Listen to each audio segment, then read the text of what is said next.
are unknown. The numbers we are seeing over the past 7 days tells us that we have significant community spread. The age range has been between 15 years old and 85 years old. So as you can see, all age groups have been affected. It's not just one age group or another.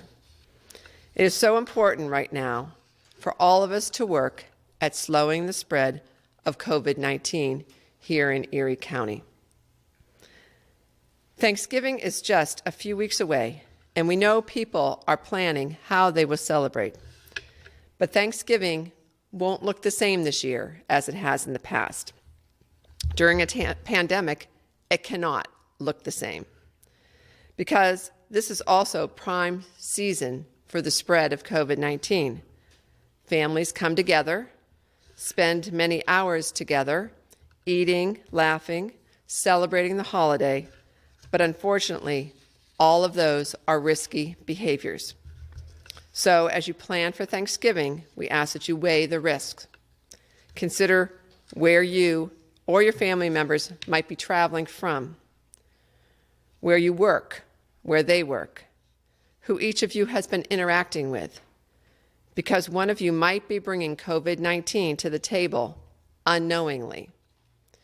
You don't want to be the reason that your friends or your family get sick, spread the disease, or face tragedy. Remember, the efforts that everyone took during the spring helped to keep our numbers low when so many other communities across Pennsylvania and across the United States were experiencing record numbers of COVID-19 cases. We here in Erie County have proven that mitigation of the virus can work. We can slow the spread in Erie County by working collectively, by adhering to the guidelines. And we know it's not easy, and we are all tired of COVID, but we must remain vigilant. The steps are simple. We just have to be willing to sacrifice some family time now to be able to have family time in the future. So keep that 6-foot distance from people who don't live in your home. Of course, wash your hands frequently. Wear a mask with at least 2 layers of fabric. And even wear that mask when you are 6-foot distance from people. The mask and distancing must be done together. And most importantly, if you are in any way feeling sick, please stay home. Monitor your symptoms. Consider that you may very likely have COVID. Get tested and stay isolated from everyone until you get your results back. And now I'd like to turn it over to Melissa Lyons, the Director of the Erie County Department of Health, who will share an update from the Health Department. Melissa? Thank you, County Executive. As the County Executive has shared with you, we are in the midst of a significant community spread. That means that we have hit 100 cases per 100,000 residents in Erie County for the first time in a 7-day period, and that was reported Monday, November 2nd. If we hit that again, it will be considered substantial, and we may have to put additional limitations in place. There are things that we can do, that we can all do to limit the spread of COVID-19, and I know that you've all heard that. I want to point out today 2 very important points. Number 1, any activity that's being held, special events, sporting events, should always be considered high risk. Even if there are COVID plans in place, anytime you attend an event with people outside of your home, you are at risk. Just because the event is being held does not mean that it is entirely safe. No event is zero risk. Even when socializing with your family, there are risks. When we have significant community spread, there will be COVID-19 people that will be in attendance to events or at your gatherings. You can count on that. The second important message I'd like to share with you is something we've been talking about for months, the ways to stay safe. These include wearing your mask, as the county executive had said, and also keeping 6-foot distance from those that you don't live with. It's not one or the other, It is both. You need to wash your hands regularly and not gather indoors with people who live outside of your home. This is not an a la carte option or menu for you to select from. You must be doing all of these things. Taking all of these steps will reduce your chances of getting COVID-19 and spreading it to others. But remember, it does not reduce your risk to zero. This is the time of year it's even more important to follow all of these guidelines. By picking and choosing what measures you're going to follow will put you at additional risk, your friends at risk, your loved ones at risk, and your community at risk. So, I repeat, it's important to wear the mask and keep 6-foot distance, wash your hands regularly, and do not gather indoors with people that you do not live with. As the county executive has said, we are moving into the holiday season, and people want to be together, and we understand that. But this is a very important time as COVID is spreading across the country. We do not need people to be traveling from state to state to visit. Whether you're going to your grandma's living room or your uncle's dining room table or your own home and inviting people there, we're asking you to consider this risk. Please understand that COVID-19 can be fatal. Let's make this holiday season a time to celebrate life and not put ourselves or our loved ones at risk. Please, please, please limit holiday gatherings this year. As the county executive has already said, if you've been around someone with COVID-19, if you're feeling sick, get tested. And then stay isolated until your test results come back. Your healthcare provider may be the first person that contacts you with your positive results. Thank you, County Executive. Back to you. Thank you, Director Lyon. And now we're going to turn it over to the media for some questions, and we'll start today with the Erie Times News. Hi, Kathy. It's David. I have a question for Melissa. Melissa, you had mentioned the incidence rate being 100 cases, over 100 cases per 100,000 residents. That's the state rate, correct? Not the Erie County rate. No, that would be Erie County rate as of Monday. We did that here internally. Oh, okay. That's not from the state health department because they list us as having 62.5 cases per 100,000 for the week. David, we looked at that, and I can't remember the last date that they updated that, but was it like end of October, I think? Okay.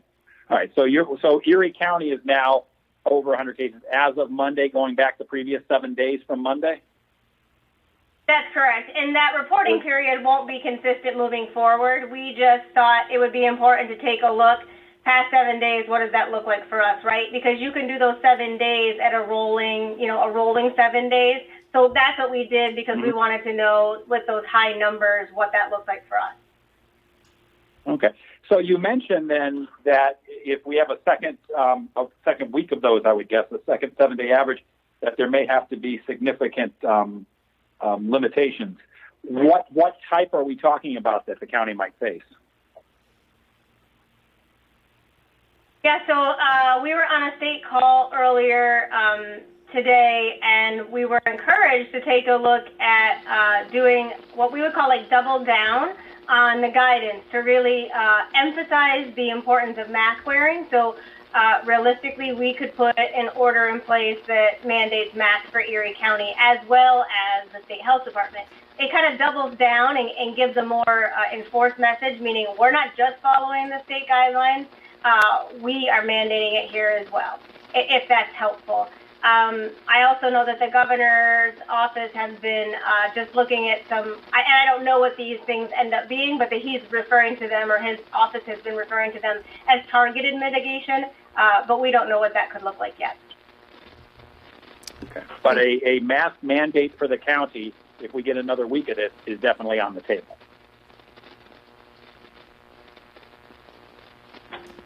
I mean, we've talked about it here at our operations meeting, yes, and I'll defer to the county executive on where she stands on that right now.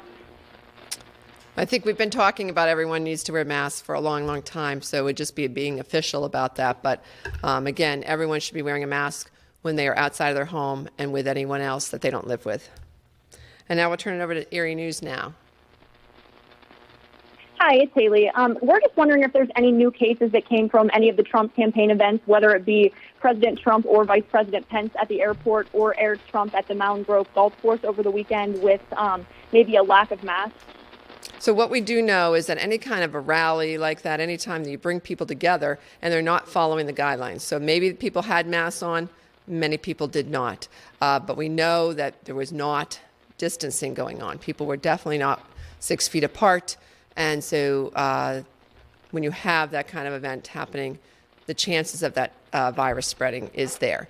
I had a call from the Erie County, New York county executive who told me they have had positive cases in their county related to the Trump visit when President Trump was here at the airport. So we're really looking forward when we talk to people in the investigative piece of their illness. How do we make sure anyone they were around understands that they need to be tested and that they need to quarantine. But you know, people have to self-identify that they were at that rally, and many people may or may not. So we have some cases that we know are connected to it, but I am hearing from others outside of Erie County that they've had cases connected to the rallies. Thank you. Talk Erie? Yes, thank you, County Executive. Along that line, do we have any reports from the environmental team regarding any problems with in-person voting yesterday, mask wearing? How did this thing go? How were the mask wearing going at the polls? Well, what I can say is from what I heard and observed myself is things went really well. And poll workers felt safe. Those who went voting felt safe. I haven't heard anything differently. I'll ask Director Lyons if she has heard anything differently from her environmental team. No, I have not heard anything to the contrary. My understanding is all of the polling sites had good plans in place, and all were compliant throughout the day. Thank you. Thank you. Jet TV. Hi, Kathy. It's Star. Any concern with the people that were standing outside yesterday waiting to cast their votes for the election? I know early in the morning there was an hour-and-a-half wait at some polling places, and then at the evening hours as well, about 70 people just standing in line outside. Most of them wearing masks, but any concern over that? Well, again, if they're wearing masks and if they had distance between themselves and the people in front or behind, there should be low risk. You know, kind of going back to summer in Erie County and when everyone was outside and, you know, wearing masks and keeping that social distance, we had much less transfer. So luckily the weather was good and people could be outside, which is a much, much safer place to be than if we had to put all those people under cover. Thank you. We'll go back to David, Erie Times News.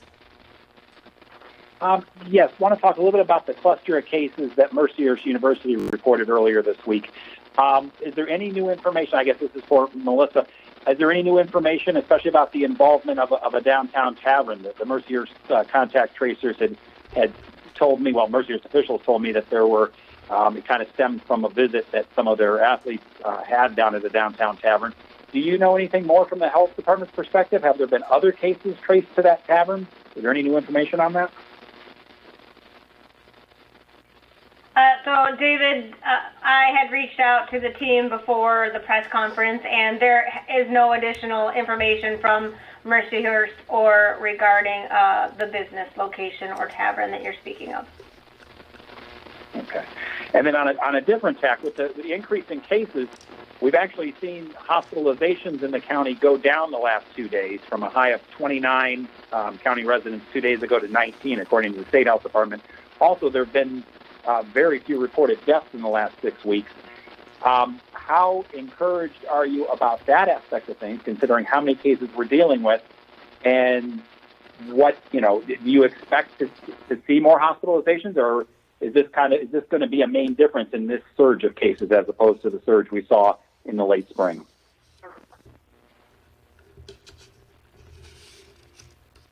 If that question was posed to me, I would say that anytime that we have low numbers of hospitalizations, that's encouraging, regardless of the disease, but in particular around COVID-19 right now. I'm not able to say if that is what we can expect moving forward. I think it will depend on the level of severity of the cases and those that have been impacted. So if cases increased, I wouldn't be surprised. Thank you. Thank you. And Erie News Now, Haley. Are any of the cases that you're seeing this week related to any Halloween-related activities? I don't know that we have any specifics on that, but I'll ask Director Lyons if she has anything further. Thank you for asking. And as of now, I have not had reports directly to me or the operations meeting that we hold every morning that cases are related to Halloween activities. So at this point, the numbers have been pretty significant, and it's just been a little bit of a struggle to keep up and keep our information flowing as efficiently and as effectively as we do when we have lower numbers.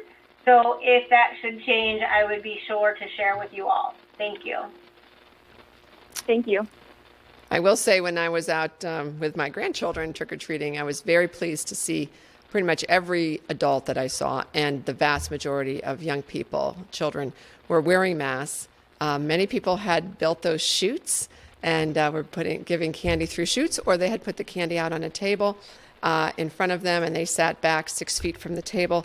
So I thought people really were thoughtful about how they did trick-or-treating and were trying to be as safe as they could be, and I thank everyone for doing that. Talk Erie, Joel. Yes, a question for Melissa here. Kind of an epidemiology question, Melissa. Are there any updates from what you're learning on how long it takes for someone to go from either close contact or community spread to become symptomatic and needing to get tested? You know, the length of time that takes. Is that getting shorter or longer? And again, this kind of refers to the Trump rally now 3 weeks away. If it's just taking longer to find those cases. Yeah, so I really appreciate that question, and I have to be honest right now that I don't know that we've even had the bandwidth internally to take a hard look at that, to be honest. Turnaround times for tests. So how the data comes in, it comes in sort of like three kind of chunks. When the individual was tested, and then when the test result is submitted, and then we have to find out when they were symptomatic. So if you can imagine, it doesn't sort of happen it's not a snapshot. One time we get all that information at the same time. So it's a little bit of collection and input, and we have to take some time to analyze that. So I mean, I'm sorry to say that I don't have anything that would support that it's getting shorter or longer.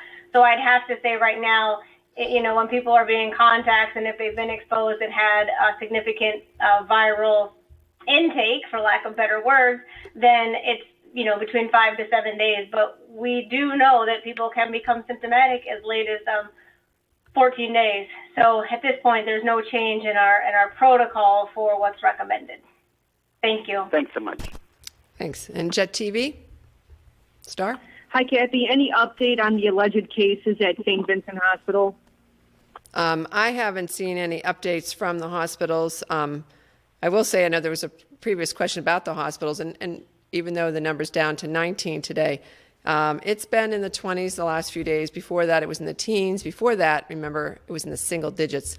So I think whether it's the employees at the hospital or the employees at other facilities or the employees at a restaurant, as we have community spread occurring more and more in Erie County, the chance that one of those people who is asymptomatic from that community spread will go to work at a healthcare facility, will go to work taking care of other people.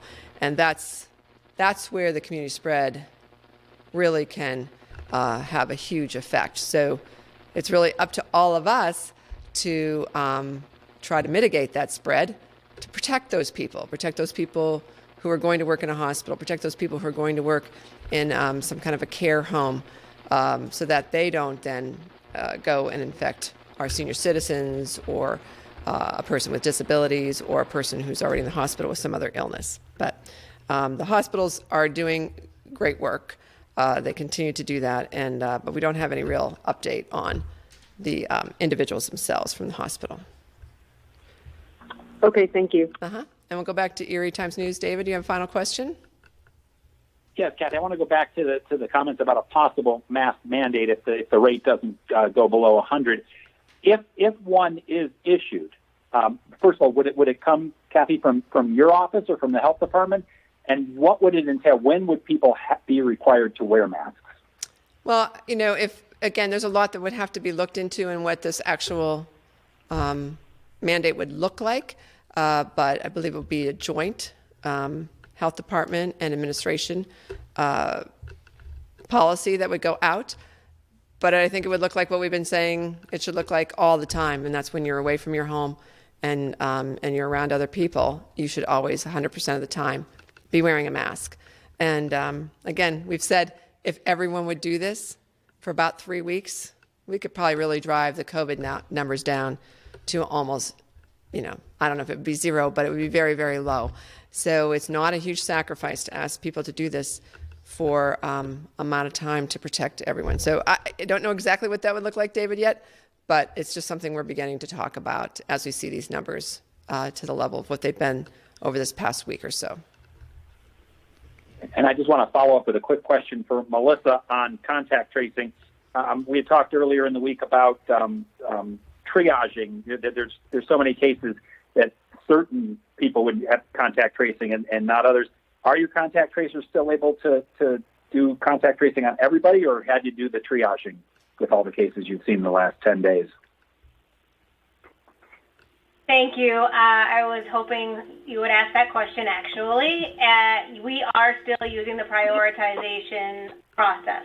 So right now, long-term care facility cases are the primary case, 18 and under, secondary, and then those 65 and older. So we're prioritizing the actual positive cases.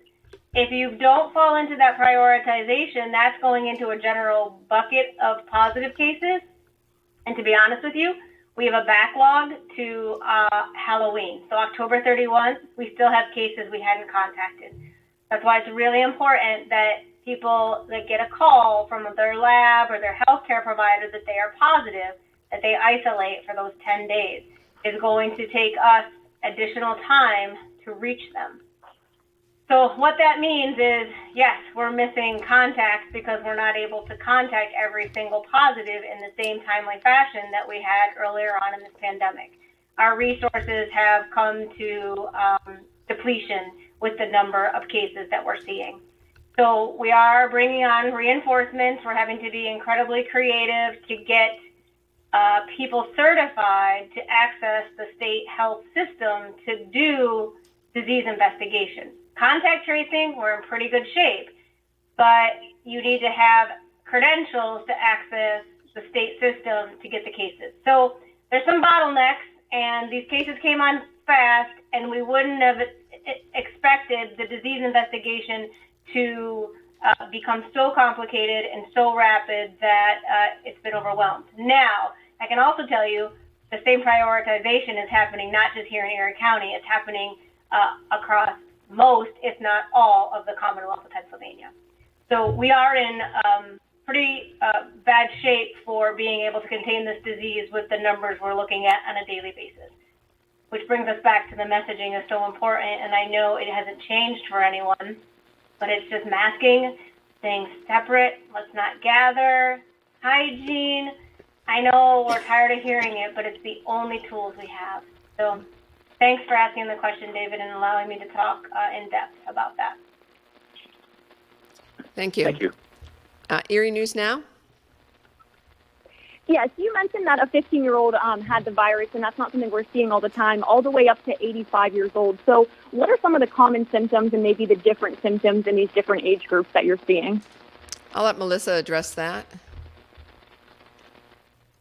Yeah, so the symptoms really range from very few or mild symptoms where people would confuse them with, say, allergies, or I'll hear, oh, it's my normal postnasal drip this time of the year, to severe cough.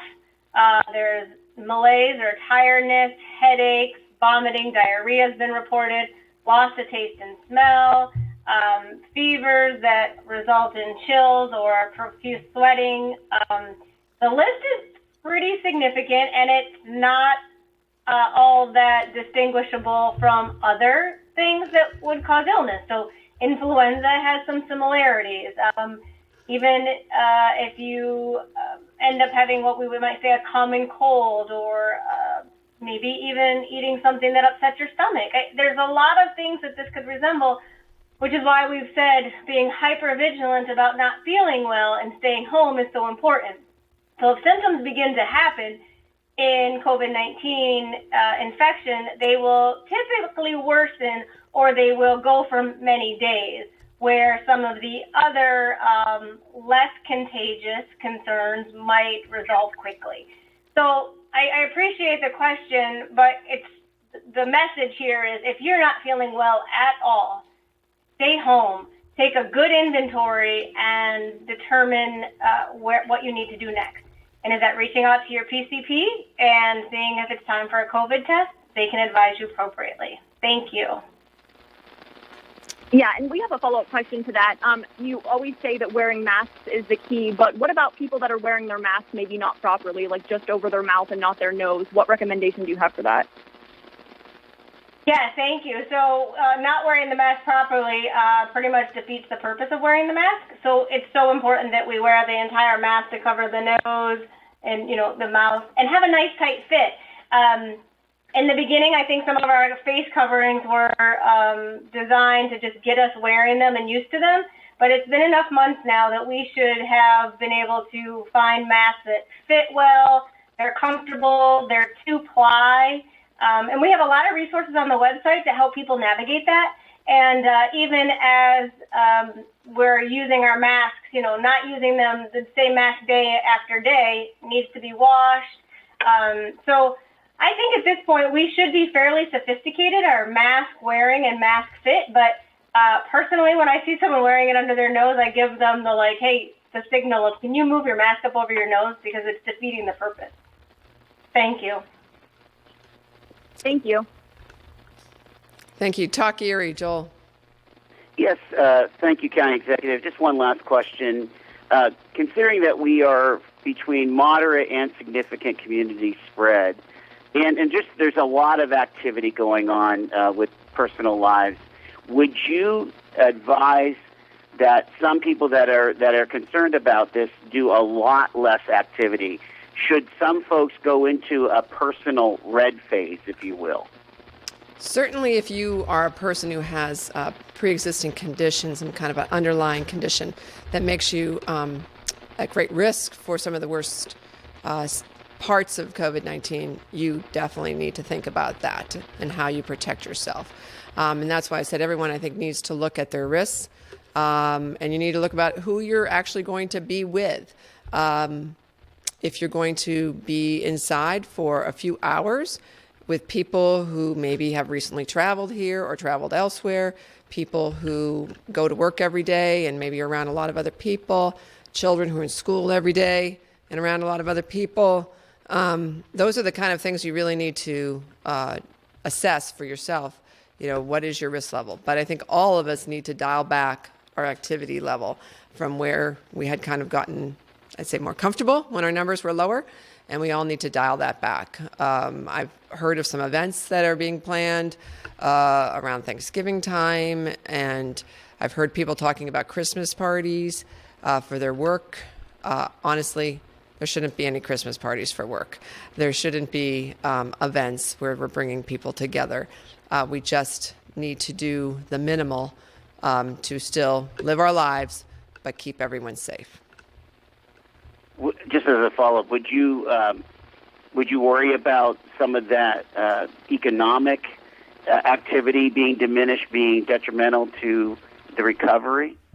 Certainly, there is economic piece to this. So let's just take our restaurants.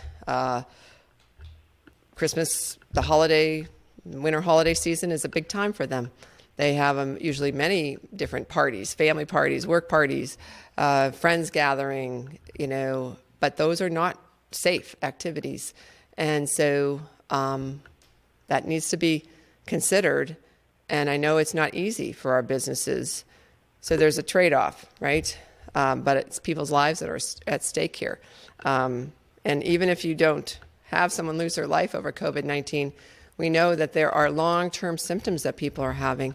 You can read about them. It's easy to find on the internet the stories of people who still have fatigue, who have damage to some of their organs, who have brain fog, a number of other symptoms that are going on for many, many months. So this is a virus that we still don't know enough about in terms of the long-term consequences, and I think it really behooves us to all be very, very cautious right now. Thank you. And final question, Jet TV star. Yes, Kathy, do you see a travel ban arising before the holidays? Now seeing that a bunch of people came in for these rallies from New York, Ohio, Pittsburgh. Well, I know the states all have their lists, and we have a list here in Pennsylvania too, a list of states that if you go to those states, you should be quarantining for 14 days when you come back. We actually have a policy at Erie County government. If any of our employees do travel to those states, they need to quarantine at home. They cannot come to work for 14 days and once they return.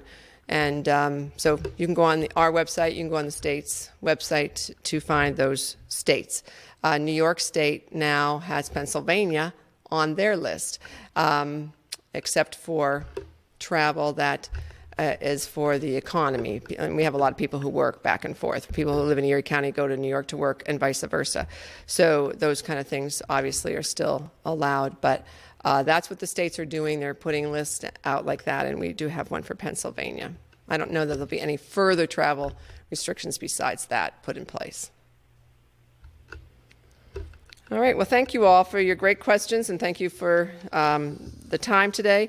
I do want to recognize a few businesses that have done a great job.